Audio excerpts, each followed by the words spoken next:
bienvenue à cette tranche invité de la rédaction. Nous recevons pour vous, ici sur ce plateau, M. Baudouin Boissa. Il est professeur émérite à l'Université de Kinshasa, mais également président du G14 et rapporteur du rassemblement du feu président Étienne Tshisekedi Ouamulumba. Professeur, bienvenue. Merci beaucoup, Joseph. Oui, je vous ai présenté comme rapporteur du rassemblement, mais une structure qui n'existe plus. Je vous informe que le président du rassemblement s'appelle Félix Antoine Tshisekedi Tshilombo. Voilà. Mais oui, mais là, vous êtes dans une certaine nostalgie. Est-ce que c'est votre problème? On n'a pas le droit d'être nostalgique d'une œuvre historique et immense qui a généré la fameuse alternance pacifique et civilisée. Mais aujourd'hui, la structure ne fonctionne plus. Et je ne suis pas nostalgique parce que les rassemblements, nous sommes en plein. Face au FCC, c'est le rassemblement. Vous le savez, non? Là-bas, chez les prêtres, à la Cinco. Oui. Même si la Cinco a oublié ça. La Cinco a oublié que c'est elle qui a propulsé Félix Antoine Tshisekedi au firmament où il se trouve. Parce qu'il était le président de la délégation du rassemblement. Bien sûr, aux négociations le dialogue de la Cinco. Voilà. Bon, mais après... Non, ils ont oublié. Mais moi, je n'ai pas oublié. La politique est dynamique. Non. Je dois rappeler ça. Nous ne sommes plus à cette étape-là. Je dois rappeler ça et à nos pères évêques et au président de la République. Alors, rapporteur que le régime actuel vient de ça. Et le rassemblement en soi ne fonctionne plus. Représenté par Félix Tshisekedi Tshilombo. C'est resté seulement dans l'esprit? Non, ce n'est pas dans l'esprit. Il est vivant, non? Il est mort. Y a-t-il de bureaux où vous travaillez? Vous ne comprenez rien du tout. Le rassemblement se trouve maintenant là-bas, au Mont Galima, au Palais de la Nation. C'est le rassemblement maintenant. Bon, aujourd'hui on parle de l'Union sacrée. Donc c'est le rassemblement qui a succédé au président Joseph Kabila. Comment ça? Et comment vous ne comprenez pas ça? C'est le président du rassemblement, Félix Antoine Tshisekedi, qui est président de la République. Si vous ne le savez pas, voilà. Ok. Je pense que c'est clair. Parlons du G14. Votre... Et d'ailleurs, quand il a déposé sa candidature, c'était au nom du rassemblement. Si vous regardez son CV à la CENI, son dernier poste, c'est président du rassemblement. Mais c'est pas ça, c'est révolu. Vous ne comprenez rien, rien n'a évolué, il est ça maintenant là. Oh. Ouais, son mandat n'est pas encore terminé. Est-ce que le rassemblement a prévu ou a postulé à déposer des candidatures à travers, disons... vous voyez, maintenant vous faites l'amalgame. Nous ne sommes pas en train de parler des candidatures et tout ça. Nous parlons d'abord du régime dans lequel nous nous trouvons. Qui est le régime du rassemblement? Mais bien sûr, c'est le régime dont le chef est le président du rassemblement. Très bien. Ça, c'est noté parce que tout le monde connaît. Non. Même vous-même, vous avez oublié. Mawa. Oui, parce que vous préférez que ce soit ici. Professeur Baudouin Boissa, vous êtes président du G14. Où se situe aujourd'hui votre parti politique dans le sphère politique actuelle? Bon. D'abord, actuellement, on parle de regroupement. Il y a 950 regroupements politiques et partis politiques. Là-bas, à la CENI. Et le G14, c'est un des regroupements politiques de ce pays, signataire de l'accord global et inclusif qui a généré la Constitution de la République. Vous ne le savez même pas. Toujours dans l'histoire. Je vous le dis. Alors, cette famille politique aujourd'hui est totalement décomposée. La famille politique de Papa Tshisekedi. Elle est totalement décomposée. Parce qu'au 30 juin, voici comment elle se présentait. Il y avait du DPS, dirigé par Papa Etienne Tshisekedi. Il y avait le G7, dirigé par Pierre Lumbi, terreuse mémoire. AR, dirigé par Délice Sanga. La dynamique de l'opposition, qui avait une direction rotatoire, tantôt Kengo, tantôt Kiakwama, tantôt Fayulu, tantôt d'autres encore. Et vous avez le G7. J'ai déjà dit que c'est Lumbi. G14, qui était dirigé par un quatuor. Hein? Donc Baudouin Boissa, Kabamba Mbwebwe, Ezulu Amonzemba et Bajoko Elvis. Nous étions à 4. Après, nous avons fait les statuts et nous avons créé le poste de président de G14, que je suis. Front du peuple, dirigé par Batoumona. Convention des républicains, dirigée par Yezu Kitenge. Les alliés de l'UDPS, dirigés normalement par notre ami Lisanga Bonganga, mais qui était assisté de François Mwamba et de Didier Chimanga. C'était ça les alliés de l'UDPS. Et enfin la société civile que dirigeait Christopher, mais qui avait aussi comme signataire de l'accord de que nous avons appelé l'acte de Genval, le maître là, hein, qui est dans la société civile, qui est avocat, Akash. Vous connaissez Akash, non? Oui. Voilà, c'est monsieur là. Kapiamba. Kapiamba, il est signataire de l'acte de Genval. Mais il aime se cacher. Mais c'est un politique, de la famille politique de Papa Tshisekedi. Très important. Alors vous dites, qu'est-ce que nous sommes devenus? Les G7 et AR, ils sont partis chez Katumbi. La dynamique de l'opposition, ils ont fait la Mouka en décomposition. Parce que il n'est resté que Fayulu avec, comment il s'appelle encore, Adolphe Mozito. Mais les deux sont divisés. La Convention républicaine, depuis que Yesu Kitenge est décédé, on n'en parle pratiquement plus. Allié de l'UDPS, Lisanga, vous savez où il se trouve? Parce qu'il est allé avec Chibala. Et puis maintenant, il revient peu à peu vers Tshisekedi. Alors, François Mwamba et Didier Chimanga, eux, se sont installés à la présidence de la République. Quand la société civile, vous savez que mon ami Christopher est président et PCA à la au niveau de CVM, à la RVM. Voilà. De Boma. Voilà. C'est ça. Très bien. C'est ça notre famille, hein? La famille originelle du président de la République. C'est bien entendu. J'appelle ça famille originelle. Parce qu'en attendant, les choses ont beaucoup évolué. Les choses ont évolué. Oui, maintenant il y a l'union sacrée. Et puis, mais tout le monde n'a pas... Tous les membres de la famille originelle du président Tshisekedi n'ont pas signé la charte. Et les G14? G14 n'a pas signé. Mais donc vous n'êtes pas membre de l'Union sacrée? Non, pas encore. Cependant, que nous n'avons pas signé. Vous êtes allié à l'UDPS, allié non. Nous ne sommes même plus dans les alliés de l'UDPS. Nous sommes seulement proches du président de la République.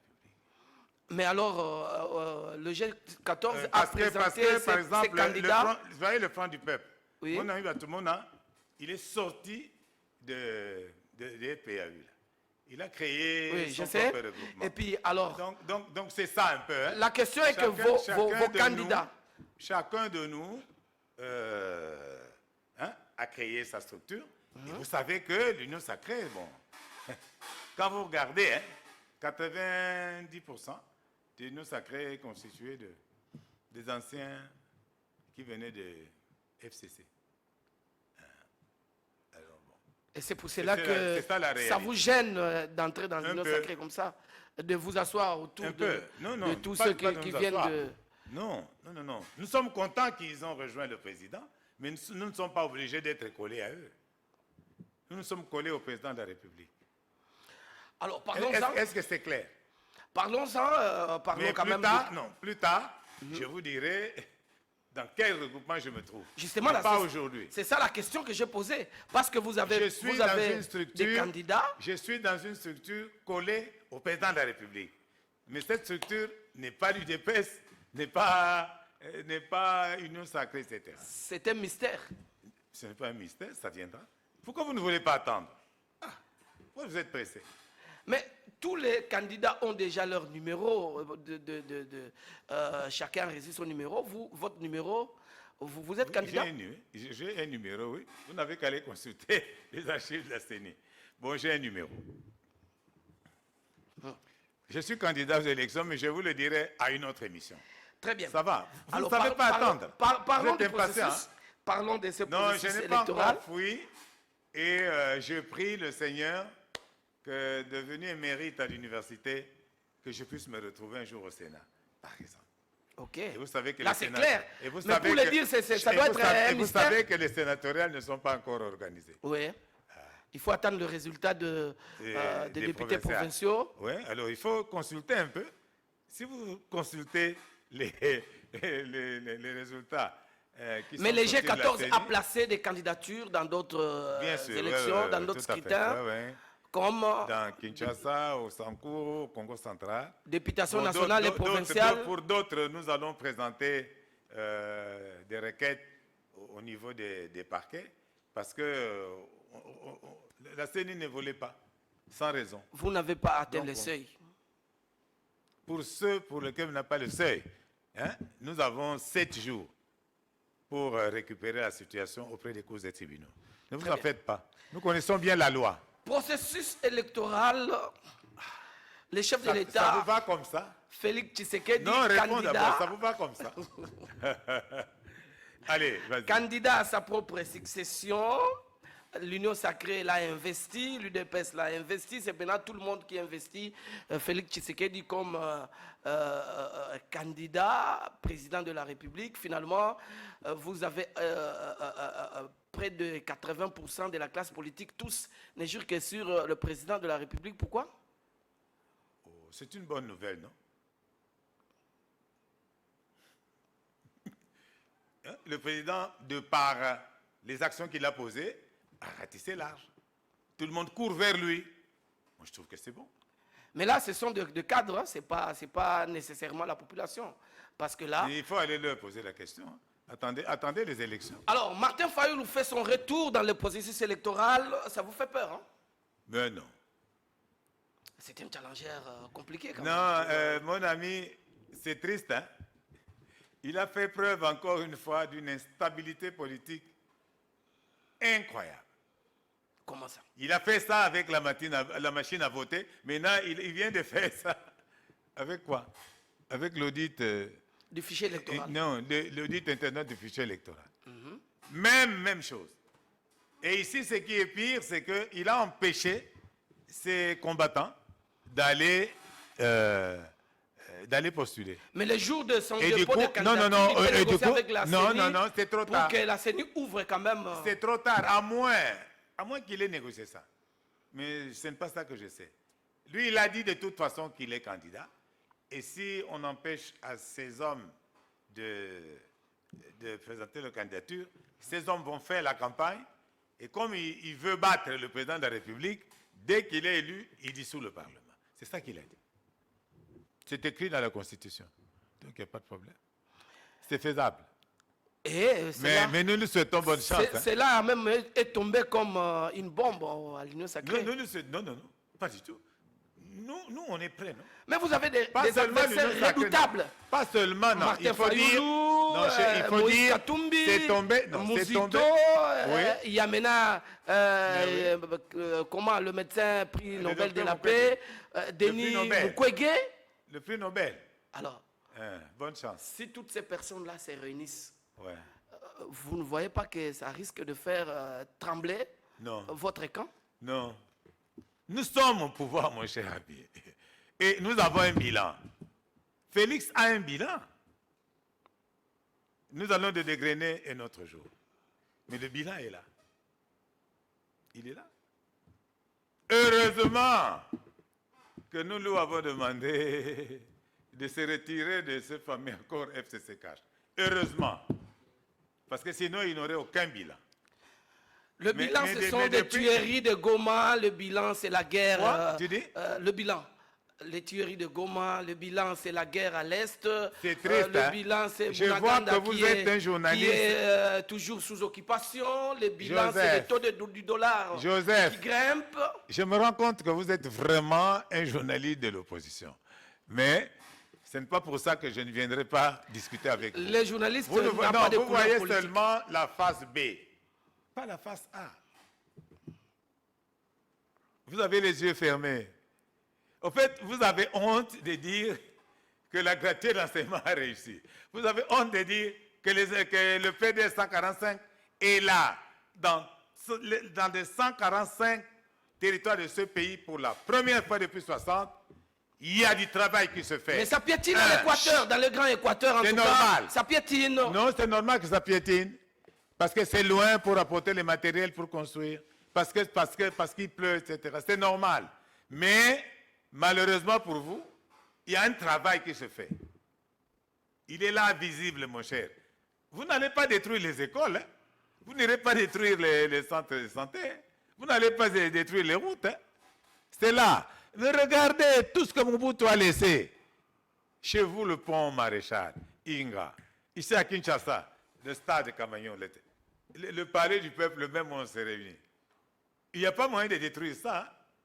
Malheureusement, on a détruit la Gécamine. Hein? Mais Félix est en train de reconstruire la Gécamine. C'est ça. Donc ne vous en faites pas. Il y a un bilan, c'est la phase A. Ce que vous avez dit, c'est la phase B. C'est logique. Maintenant, on fait quand même la balance hein, entre le positif et le négatif. Je crois pour le moment, hein, le positif est comme ça. Le négatif est comme ça. Et c'est normal. Parce que ce n'était pas facile en 3 ans de remonter la pente jusqu'à doubler le budget par 4. Pas facile, hein? Et puis vous avez voulu dire que c'est faux. Non, le Fonds monétaire est venu confirmer que c'est vrai. Dites encore que nous avons menti. Bon, le problème, c'est le panier de la ménagère. Hein? Ah, ça c'est un vrai problème. Nous acceptons. Mais ça se gère. Ça se gère. Mais comme moi je ne suis pas au gouvernement, permettez-moi de ne pas parler de ça. Parce que je ne saurais pas vous expliquer les mécanismes qui sont en train de monter pour que ça baisse. Non. Je ne saurais pas. Je suis humble. Alors, c'est déjà d'ici le 19 novembre que la campagne doit commencer, si je ne me trompe pas. Est-ce que vous êtes, le G14 ainsi que tous ceux qui accompagnent le chef de l'État sont prêts pour affronter la population? Absolument. Nous sommes prêts, sur tous les plans. Je vous informe que nous sommes au pouvoir, donc nous nous préparons en conséquence. Alors, vous avez parlé de l'Église catholique, mais vous ne voyez pas que, en suivant les discours de Martin Fayoulou, l'Église catholique a choisi son camp. Ah bon? Ça ne vous fait pas peur? Ce n'est pas un problème. Mais le Saint-Père hein, a déjà tiré la sonnette d'alarme hein, de cette Église catholique. Hein. Et puis nous vous disons que nous sommes aussi avec l'Église catholique.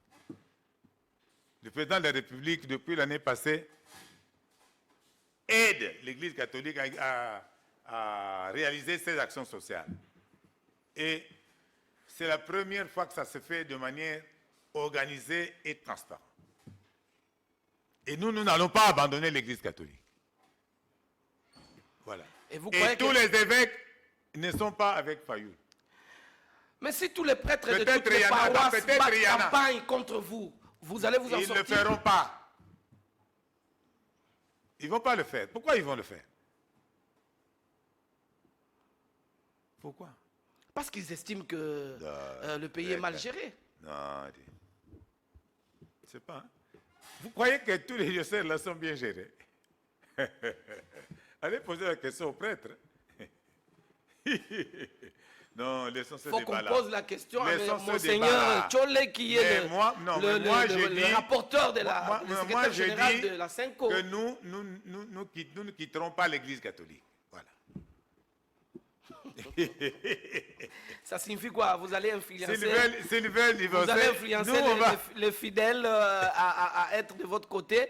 Finalement, il va avoir des problèmes, des bagarres. Il au vous sein de arrive l'Église quand même d'aller à la messe le dimanche. Hein? Les églises, nos églises, il n'y a plus de gens qui prient. Hein? Comment ça, il n'y a plus de gens? Ah, c'est ça. Je vous dis que nous aussi, nous sommes de l'Église catholique. Mais nous trouvons que celui qui est là, comme président de la République, il est catholique.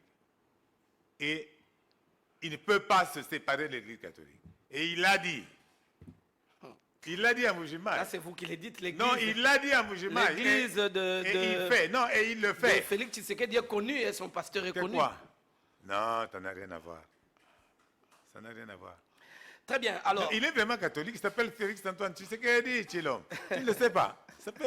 Il n'a pas encore changé même le prénom. Il est membre C'est pas comme le de maréchal. Philadelphie, Le son maréchal qui a pasteur enlevé son s'appelle prénom. Roland Lui, Gallo. il disait c'est toujours C'est ça. Félix Antoine.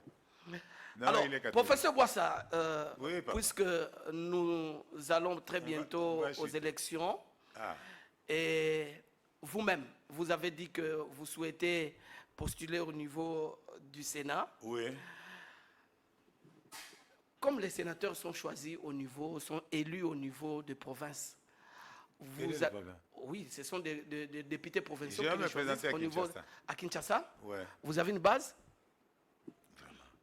Je vous informe que je suis à Kinshasa depuis 1977, que j'enseigne à l'université depuis 47 ans, ici à Kinshasa, que je travaille à Mama Yemou depuis 46 ans. Ça va? Je suis assez connu. Le Mama Yemou rénové. Attends d'abord. Je suis quand même assez connu dans cette ville. Et par les jeunes, et par les moins jeunes.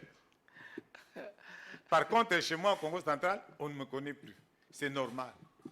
Oui, Donc, je la ne peux pas nouvelle génération ne vous Je reconnaît ne pas. peux pas me présenter quelque part où on ne me connaît pas.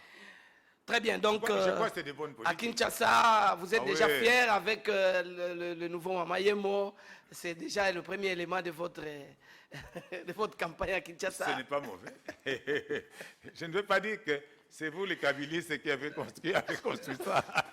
Je ne veux pas Alors, tolérer ça. professeur Boissa, on ne peut pas se quitter sans un mot sur le Congo central. Est-ce que le Congo central aujourd'hui, la candidature du chef de l'État est la bienvenue? C'est évident. C'est évident. Il a fait 5 visites au Congo central. En 5 ans. 5. 2, il a été inauguré l'électricité en Banzamboma. Il a été inauguré les travaux pour le port en eau profonde qu'il a promis. La route materne. Il a placé la première pierre et non pas inauguré. Attends, non, arrête. C'est la Tu première as suivi pierre. le gouverneur du Congo central? Il faut suivre. Le gouverneur a dit que les travaux du port en eau profonde avancent bien. Alors la route maintenant Boma-Mwanda, totalement saltée. La route de chez moi et de chez Singini toi. Attends, Manterne. et de chez toi. Toujours en On promesse. est en train de travailler. Les travaux ont déjà débuté, on est en train de travailler. J'étais en contact avec un grand ingénieur qui est là, qui m'a dit, grand frère, cette fois-ci c'est le bon, pardon. Et par contre, il a quand même fait ce qu'il a fait pour Papa Kimbangu. Je sais pas. Hein. Voilà. Moi, je sais pas par rapport au Congo central. Et puis, il a nommé beaucoup de cadres Du Congo central. du Congo central. Beaucoup. À des postes clés. Donc, le Congo central ne peut pas tourner le dos à Félix Tshisekedi, non. Alors, vous avez un dernier mot dans 30 secondes parce que nous clôturons déjà notre tranche. J'ai prié Dieu pour que ce processus électoral qui est en train de bien évoluer avec l'arrivée de nos amis opposants qui sont en train de crédibiliser ce processus, je veux que ça se passe dans la paix et que à la fin que Félix Antoine Tshisekedi, qu'on lui accorde encore un mandat de 5 ans, le deuxième et le dernier naturellement, comme le dit la Constitution. Merci. Merci également à vous qui nous suivez à partir de Kinshasa et ses environs, mais également à l'intérieur du pays ainsi qu'en Afrique, à l'extérieur du pays également, à l'extérieur du continent africain. Merci en tout cas, restez fidèles à notre chaîne Le Reflet de Kinshasa. Au revoir.